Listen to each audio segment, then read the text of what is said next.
tagliagli la testa, strappagli il cuore, mozzagli la coda. Non stiamo parlando di una lotta contro un drago feroce per salvare una principessa, ma semplicemente di fare una buona grappa.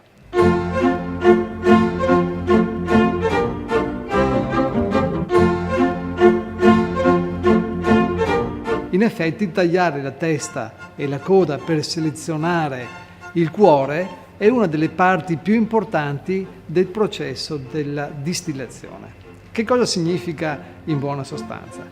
Partiamo dal fatto che la vinaccia è una materia prima ricchissima di aromi e di profumi, essendo costituita da centinaia di elementi aromatici, ognuno dei quali ha un suo punto di ebollizione.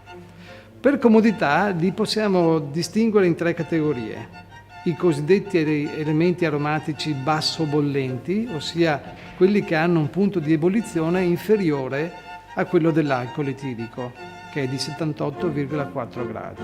Poi abbiamo gli elementi aromatici medio bollenti e gli alto bollenti, ossia quelli che hanno un punto di ebollizione più alto dell'alcol etilico. Durante la distillazione questi elementi aromatici evaporeranno in sequenza, a partire dai basso bollenti, che daranno luogo alla testa, ossia la prima parte di grappa che uscirà dall'alambico.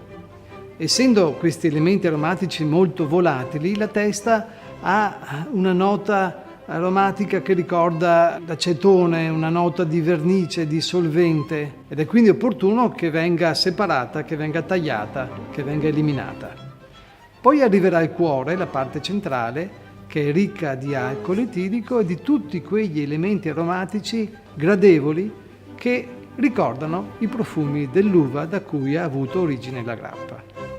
Infine arriverà la coda, la parte finale, che è ricca di composti aromatici alto bollenti e che darebbero alla grappa una sensazione pesante, sgradevole, che ricorda la cera, una nota oleosa.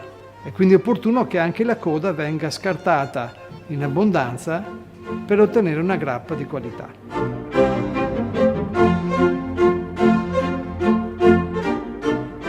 Come nelle belle favole, anche in distilleria vince sempre il cuore.